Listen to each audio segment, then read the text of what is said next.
आज आदमी के जिंदगी पाप के कारण तरह तरह की चिंता, दुख और अशांति में पड़ के सही रास्ता से अलग हो गईल बा। ओके नइखे पता कि केवना सही रास्ता में आई। यही खातिर TWR इंडिया जिंदगी के राह कार्यक्रम प्रस्तुत करता। ये आपके अनंत जिंदगी और उद्धार की राह में चले बदे तैयार करेला। कृपा करके देखी, सुनी, ताकि परमेश्वर आपकी जिंदगी का रास्ता बताए वाला ठहरस। प्रभु यीशु मसीह के आगमन मसीही सब के खातिर एगो नया आशा है। मसीह यीशु के आगमन के दृष्टिकोण में सावधानी। मसीही सब के यीशु मसीह के आगमन के विषय में जागृति और सचेत होके के चाहिए, काहे कि विश्वासी ओ भयानक रात और दुख में प्रवेश ना करी है जौन की मसीह यीशु के आगमन के समय होई। परमेश्वर रात से शुरू करलन और ज्योति के ओर आगे बढ़ेलन।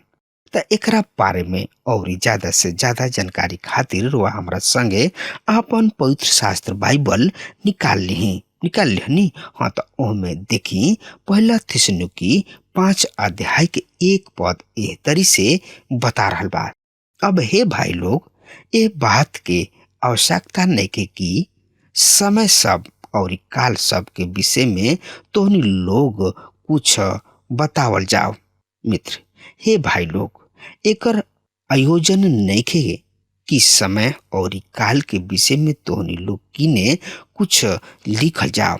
समय और काल कलीसिया के धरोहर ना ह, ई इस संसार के लोगन खातिर ह।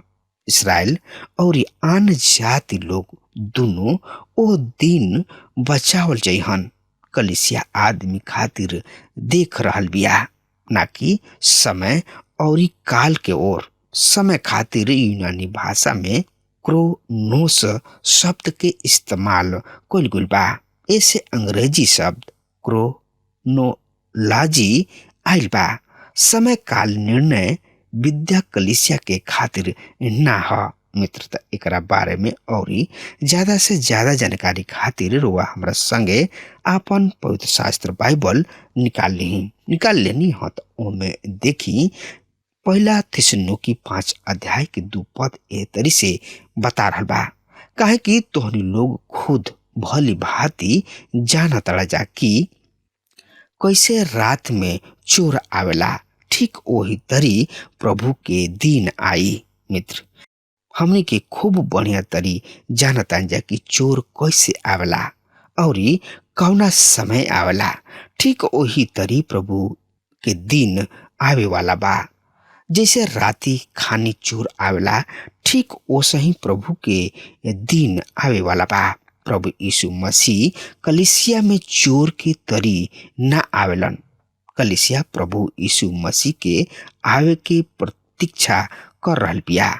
रुआ अपना पीछे आवे वाला दरवाजा खोल के चोर के इंतजार मत करी। हम नहीं सोचत कि रुआ अपन घर खोल के चोर के इंतजार करी, बल्कि रुआ घर छोड़े से पहले रुआ सब कुछ के जांच पड़ताल कर लिही ना, बल्कि 2 हाली अपना घर के निरीक्षण कर लिही, ना कि का बंद बा और का खुला बा, कौन चीज छूटल बा। ए हाली ना, बल्कि 2 हाली घर के सब दरवाजा कुंडी सब के देख लिही, तब एकरा बाद रुआ आपन घर छोड़ी ना। सब कुछ दरवाजा बंद कर लिही ना कि कतहीं से चोर ना घुस सके। प्रभु यीशु मसीह कबहुओ ना चाहलन कि कलीसिया में चोर घुसे। जैसे हम कहनी कि प्रभु के दिन ये पृथ्वी पर जल्दी आ जाई और ई रात में शुरू होई और ई महाक्लेश के समय होई। तब प्रभु यीशु मसीह व्यक्तिगत रूप से यह पृथ्वी पर आइहन। प्रभु के दिन अचानक होई। पहला थिस्सलुनीकी 5 अध्याय के 3 पद एह तरी से बता रहल बा। जब लोग कहत होखी है नीमन बा और कोनो भय नइखे, त तोहनी लोग पर अचानक विनाश आ जाई, जैसे कि गर्भवती मेहरारू के एक बायक दर्द उठेला और ऊ बच ना पावेले। मित्र, का रुआ ए दू पद में रुआ एकरा ऊपर ध्यान दिले बानी? पहला दू पद में पौलुस भाई सब कहतड़े, एकरा बाद ऊ कहतड़े समय और काल सब के विषय में लिखे की कोनो आवश्यकता नहीं खे, काहे कि एकरा से उनकर कोनो रिश्ता नहीं खे, काहे कि वो समय विश्वासी उठा लिहल गोल हुई हैं। प्रभु के दिन वो दिन हुई जब महाक्लेश के शुरू और जब उनकर 1000 साल के राज हुई। उदाहरण के तौर पर यशायाह नबी की किताब 12 और 13 अध्याय कौना तरी से उनकर न्याय सरकार और संसार पर आवेला। मित्रता, एकरा बारे में जानकारी खातिर रुआ हमरा संगे आपन पवित्र शास्त्र बाइबल निकाल लेनी ह तो उनमें देखी यशायाह नबी की किताब 13 अध्याय के 9 पद में ए तरी से लिखल बा, देख यहोवा परमेश्वर के दिन जौन की क्रूर बा तथा प्रकोप और जलजलाहट से भरल बा आ रहल बा, कि देश के उजाड़ डालस और पापी सबके ओकरा में से मिटा डाले। मित्र, यहोवा परमेश्वर के क्रोध और निर्दयता के साथ आवेला कि वो पृथ्वी के उजाड़ डली हैं और पापी सबके ओकरा में से नाश कर दी हैं। तो एकरा बारे में और जानकारी खातिर हमरा संगे अपन पवित्र शास्त्र बाइबल से देखी यशायाह नबी की किताब 13 अध्याय के 10 पद एह तरी से बता रहल बा, काहे कि आकाश के तारागण और उनकर नक्षत्र आगे अपन प्रकाश ना दिही, सूर्य के उदय अंधकारपूर्ण होई और चंद्रमा प्रकाश ना दिही। मित्र, आई यही लगले हमनी के आपन पवित्र शास्त्र बाइबल से देखी ओल नबी की किताब 1 अध्याय के 15 पद ए तरी से बता रहल बा, ओ दिन के कारण हाय, यह परमेश्वर के दिन नियरा बा, उस स्वर्ग शक्तिमान के ओर से सत्यानाश के दिन हुई। मित्र, ओयल 2 अध्याय में भी अंधकार के बखान बा, जौन की मसीह यीशु के 1000 साल राज्य करे के बखान करता। पहला थिस्सलुनीकी के 4 अध्याय में ऊपर उठावल गोला के वर्णन बा, उ पुराना नियम में नइखे। ई सच बा कि हनोक एलिया जिंदा ऊपर उठा लियल गोल रहन। ऊपर उठावे वाला कोठरी में प्रभु यीशु मसीह अपना चेलन से बहुत ही निमन से बात कर रहल बने। का बात कर रहल बने? तो एकरा बारे में यूहन्ना रचित सुसमाचार 14 अध्याय के 2 और 3 पद ए तरी से बता रहल बा, हमारा पिता के घर में रहे के बहुते जगह बा, यदि ना होखित त तोहनी लोग से कह देती, काहे कि हम तोहनी लोग खातिर जगह तैयार करे जा रहल बानी। 3 पद, और यदि हम जाके तोहनी लोग खातिर जगह तैयार करी त फिर आके तोहनी लोग के अपना किने ले जाइब, कि जहाँ हम बानी वहाँ तोहनियो लोग भी रह जा। मित्र, यही बात के पौलुस पहला थिस्सलुनीकी 4 अध्याय में विस्तार पूर्वक रूप से बता रहल बाने। चाहे जौन कुछ भी होखे 5वां अध्याय में जौन कुछ भी बा उ पुराना नियम में भी पावल जाला। मित्रता, और ज्यादा जानकारी खातिर रुआ हमरा संगे आपन पवित्र शास्त्र बाइबल में देखी पहला थिस्सलुनीकी के पत्री 5 अध्याय के 4 और 5 पद में ए तरी से बतावल गल बा, बाकी हे भाई लोग, तोहनी लोग अन्हार में नहीं खजा, कि तोहनी लोग ओ दिन तोहनी लोग पर चोर के जैसन आ जाई, काहे कि तोहनी लोग सब रोशनी के और दिन के लइका हव लोग, हमनी के ना तो राती के और ना अनहरिया के हो जा। मित्र, कलिसिया के ऊपर उठावल गोइल दूगो काम करला। पहिल का ह, उ अनुग्रह के दिन के अंत करले, जौना में हमनी के रह रहल बानी जा। उ अपना लोगन के नाम से बोलावेलन और बहुते पुत्र के महिमा में ले आवेलन। और इहे काम परमेश्वर एह दिन में कर रहल बने। दूसर का ह यहाँ से परमेश्वर के दिन के शुरू होता। कलिसिया के उठाए गोला के तुरंत बाद ही महाक्लेश के समय शुरू हुई। अनुग्रह के काल खत्म हो जाई। उ एक दिन के अंत और दूसरा दिन के खुलासा हुई। चौथा अध्याय से पता चलता कि प्रभु यीशु मसीह फेन इस संसार में सड़क से अहन और अपना कलिसिया के ले जइहन। हमने के सब केहू ज्योति के संतान हो जा।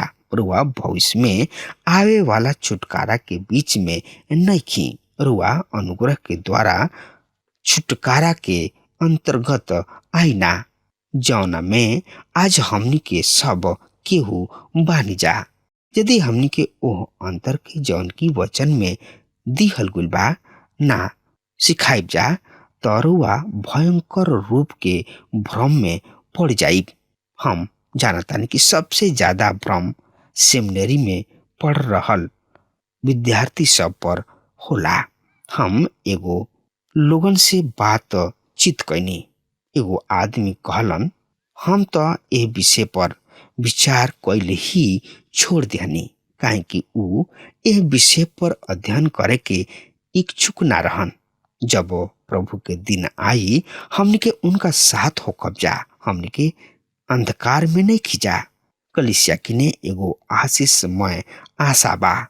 हमने के प्रभु के आइल महिमामय रूप से होई, जौन की ऊ हमनी के महान उद्धारकर्ता हवे। अब पौलुस आगे कहताने तो का कह रहल बने, एकरा बारे में जानकारी खातिर वह हमरा संगे आपन पवित्र शास्त्र बाइबल निकाल लेनी ह। तो उनमें देखी पहला थिस्सलुनीकी 5 अध्याय के 6 पद एह तरी से बता रहल बा, अतः हमनी के दूसरा के समान सुतल ना रह जा, पर सजग और सतर्क रह जा।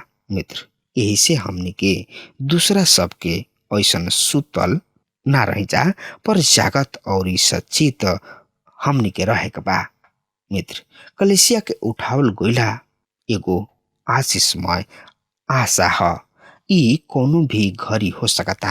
ऐसे हमनी के सूते वाला मसीही ना बने के चाही। एगो गीतकार गावत रहन कि हम प्रभु तोरा वचन पर चली ना, मगर बहुत लोग घर में बैठल रहेलन, बोलेलन तो हमार चलेलन ना। ऐसा लोग कलिसिया के सुतल खंबा हवे। पौलुस यहाँ पर कह रहल बने, प्रभु यीशु मसीह वो महाक्लेश से पहले उठा ली हैं। आई जा हमनी के दूसरा के तरी सूते वाला ना बनी जा, बल्कि जागत रह जा और सावधान रह जा और प्रार्थना करत रह जा। दूसरा शब्द के ई मतलब है, एक तो सावधान के होखल, कोनो तरीके नशीला यानी कि निशा वाला चीज इस्तेमाल मत करी।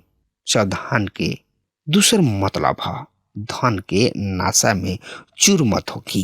कोनो भी बात के घमंड मत करी है। संसारिक पद तो दूसरा शब्द में कहल जाए, संसारिक पद पर घमंड मत करा, काहे कि ई घटना भविष्य में जरूर होई।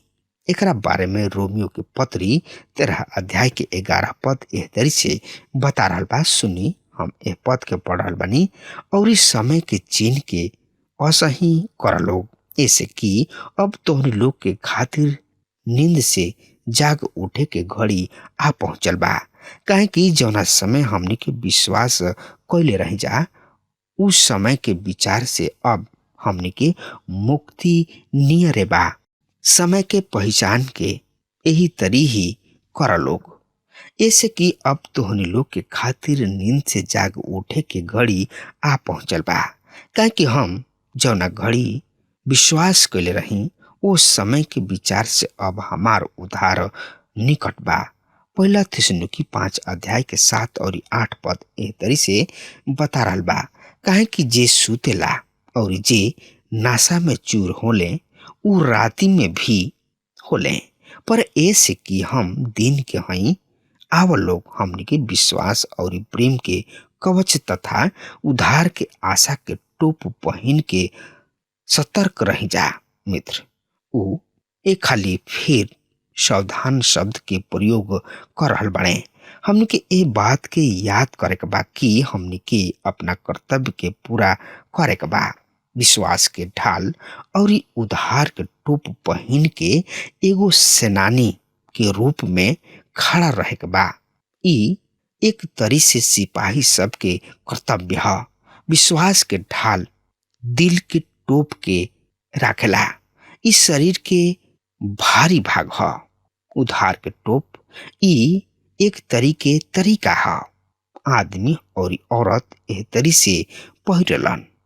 हर एगो विश्वासी के चाहे कि ऊ उद्धार के टोप पहिरे। विश्वास, प्रेम और आशा ई तीसरा हाली है जौन की वचन में पावल जाला। प्रेम के परिणाम विश्वास के काम, आशा के दृढ़ता। विश्वास बच्चे के विश्वास है और विश्वास भविष्य के दर्शावेला। विश्वास अइला के द्वारा हम बचावल जाइना। प्रेम वर्तमान के दर्शावेला कि कौना तरीके प्रेम विश्वासी सब के बीच होखे के चाही। विश्वास के आशा जौना में हमने के उद्धार के समावेश है।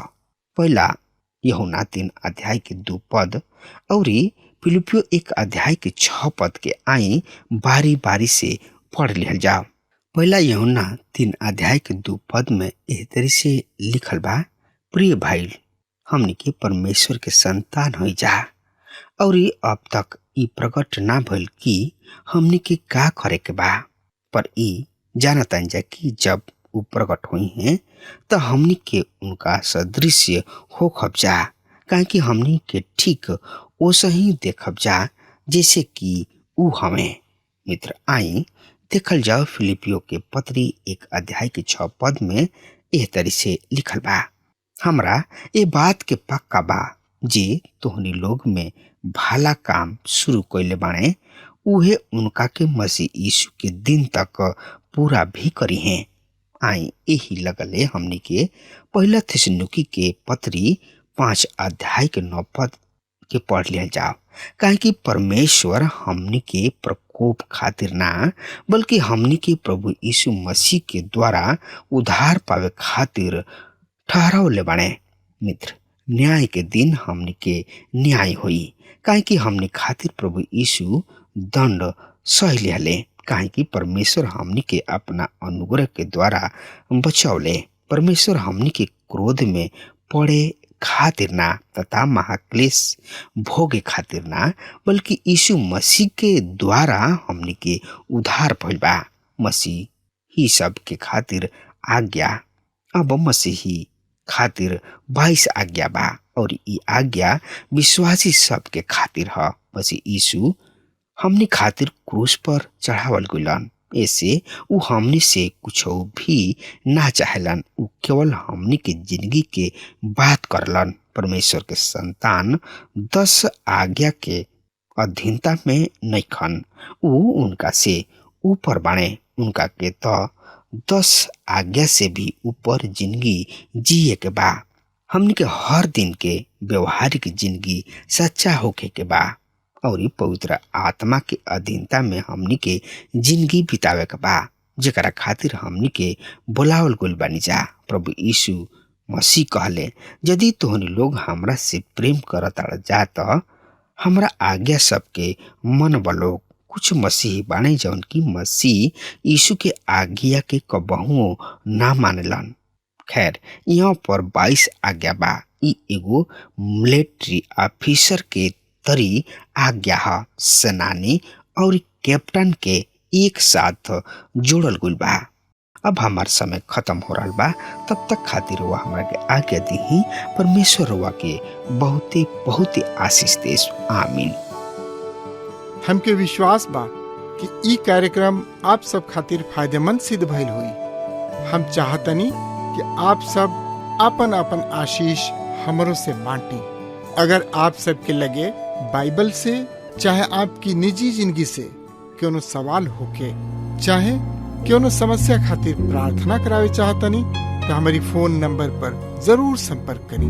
परमेश्वर आप सबके बहुत आशीष प्रदान करें और आज का दिन आप खातिर सुखद बनावें।